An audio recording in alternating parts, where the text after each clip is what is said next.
Итак, вперед устремились мальчики 9-10 лет. На первой позиции вышел Токарев Вадим. На второй позиции Суринов Артемий.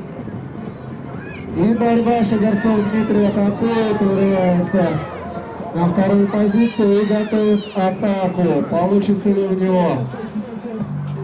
И вот он атакует, и борьба на третью занимает крайнюю левую позицию. И здесь он вряд ли даст уже. Да, Шагарцов Дмитрий на первой позиции, Токарев Вадим на второй. Номер 11 Юрасов Артем и Суринов Артемий. Четвертый проходит в финал.